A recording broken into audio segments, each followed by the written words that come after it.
Hi guys, it's me, Ty, coming from my home here in Phnom Penh, Cambodia, and I just made that video about crime here in Phnom Penh, Cambodia, and I didn't think I'd have to make another one right afterwards, because last night I was visiting with one of my buddies. He's my buddy that's 6'3", that's been robbed before with his phone, and because the reason I was talking to him, I just happened to run into him, but I told him about those two girls that are my roommates or whatever, and that about their bad experience that had just happened the night before. And he's like, did I tell you that I was just robbed 6 days ago? And I was like, no, I didn't hear anything about this. And he's like, yeah. He's like, I was going for a walk, because he does a lot of walking. So he was walking from Riverside towards Naga World. And that's also the way that you take when you want to go shopping at Aeon Mall as well. So he walked from Riverside all the way to up to Naga World. You would have to cross the street to go to Naga World, but you can take a left, and there's a little bridge that you cross over, and then after that you cross over the big bridge over there, and that's the one with the all the cables on it. They're actually at night they're the color of the Cambodian flag and everything. It's really pretty. Well, he said it was about 6:30 at night. And he was going for his walk across that little bridge, and he felt somebody's arm go around his neck, you know, in a headlock or whatever. And at first he thought that it was his Cambodian girlfriend. He thought, oh, she was probably on the tuk-tuk and saw me out for a walk and hopped out to be funny.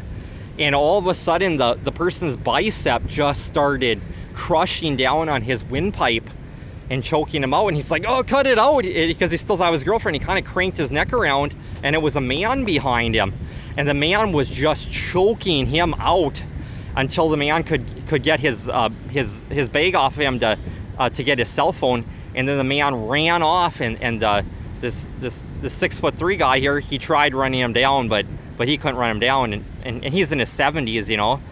And yeah, and it just amazed me, because I was like, geez, I can't believe, you know, they tried to take you on, you know, because I was like, you're 6'3", and then my other buddy, he's 6'4", a big guy, and he's like, it's because we're old.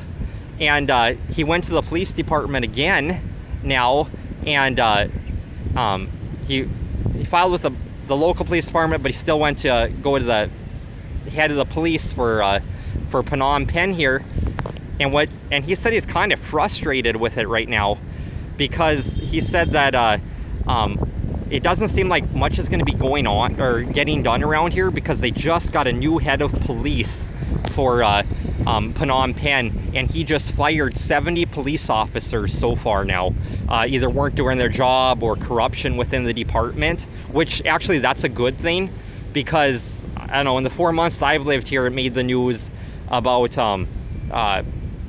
the problem that we've always had here at immigration when you arrive on the airplane or at all the land borders. If you come here, if you decide to ask for the 30-day tourist visa for Phnom Penh, that can only be renewed one time, and then you have to fly out of the country, and that one is only $30. And then the one that I came on, the looking for work one, the E-Ordinary visa, which all Americans get it, and a lot of other cultures can get it too. And that one's $35. We pay a little bit more, but we can keep extending forever as well. We're looking for work and everything here. Well, what's been happening, all the people that want the tour or the E-Ordinary visa, some of these people from other countries and stuff like that, they've been charging them the $35. So yeah, and it seems like it's half and half. Some people have had okay luck where they haven't scammed them, and others have. And you tell them and try and put them on your place, because like at the Phnom Penh airport, there's a giant sign hanging right over the immigration officer's head where it says $35 for tourist visa, $30 for E-Ordinary visa. So yeah, but yeah, I don't know, my buddy, it's like I think I don't know, he just doesn't learn, because he went ahead and he bought another iPhone now. So I mean, I don't even know what iPhones are going for now. Are they $1,000? I don't know. When you can buy a brand new Android phone here for $50, and especially if you've had bad luck with being robbed here. But yeah, it's just amazing that like they're getting that violent. Like I said, there wasn't a second guy there or nothing. And it kind of makes me wonder, like, almost like, are the like local police in our district down by Riverside, are they just that lazy? Or are the CCTV cameras all over, are they not working? Are they just there for like to try and detour crime, that they're fake cameras? Because I mean, most of the countries that I've been to, they those cameras work awesome for finding criminals. I mean, that woman here in the last 2 years that was stabbed to death in Dumaguete, Philippines, it was right in broad daylight when that homeless man stabbed her. And we could all watch that video right on YouTube of her being stabbed and everything. And then, and of course they got her, I mean, or they got the man that murdered her, because I mean, he murdered her right in front of everybody. And then over in, oh yeah, Pattaya, Thailand, there was that woman over there on Beach Road. A man stabbed her to death, and he ran off. And over there, you know, a lot of people just kind of mind their own business, but the police officers were able to access all the CCTV cameras and going from block to block, and they were able to follow the darn guy, and they picked him right up, and he ended up right in prison there. So, and then also in like Medellin, Colombia, their CCTV cameras are amazing too. Like if there's a robbery, they can track all of them too. I mean, there was a couple men that were mugged over there, like by 5 big huge women that just wrestled his belongings and everything away from him, and one of them ran off while he's trying to fight off the other 4.